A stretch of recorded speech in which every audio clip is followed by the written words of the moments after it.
A thread by Carlos Oswita. For M.H. Moore, who tweets, "Prepare to lose like Germany, bitch!" He hates commas because they're racist.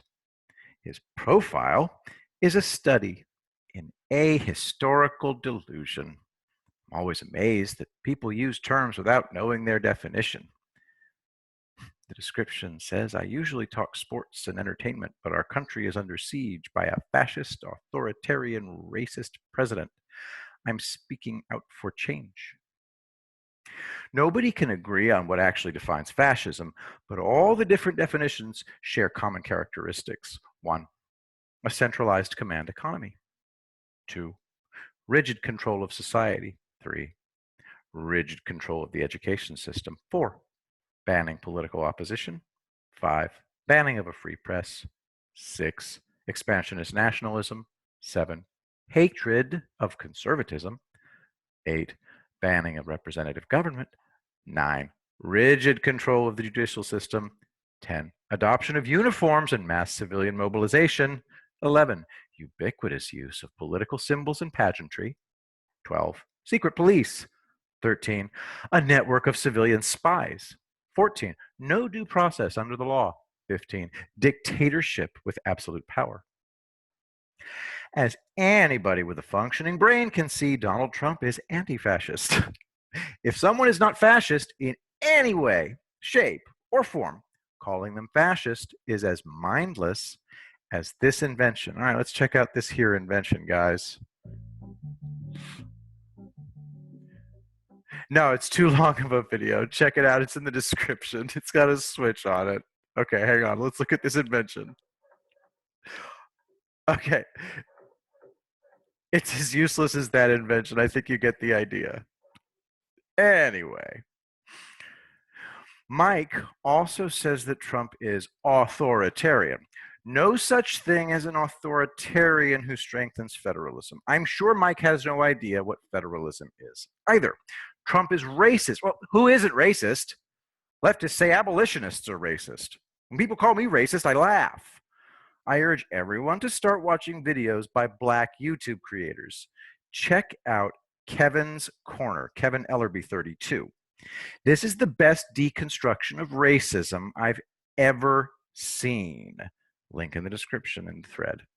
Today, a Black 20-something woman spoke to me in the drugstore as she walked past.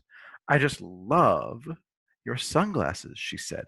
"Thank you," I answered. "I love your earrings." "Thank you." Two little ships that passed in a storm that affected neither. Stephen Crane has a poem for all occasions. None have titles. Here's a Stephen Crane poem for you.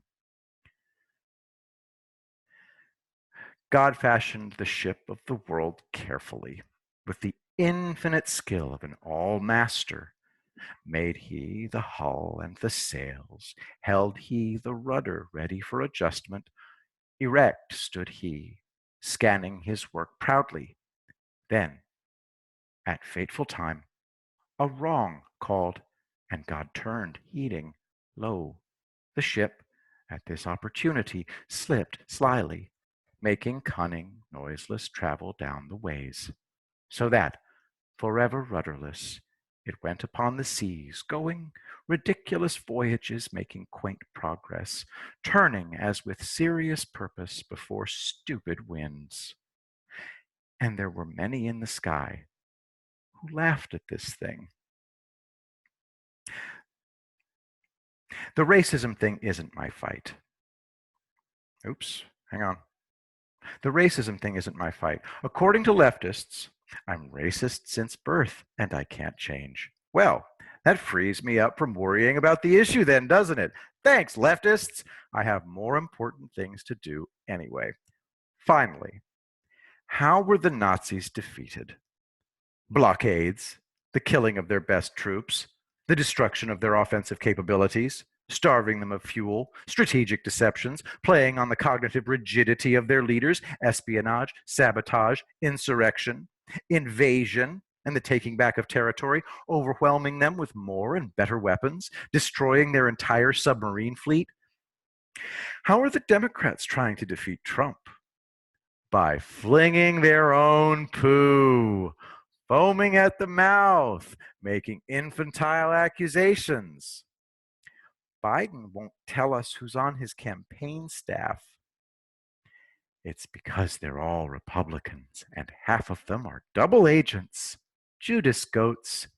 Mike, young feller, scooping out your own brain and replacing it with packing peanuts was not a good idea.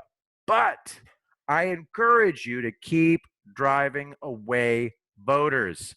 It's a brilliant strategy for reelecting Trump.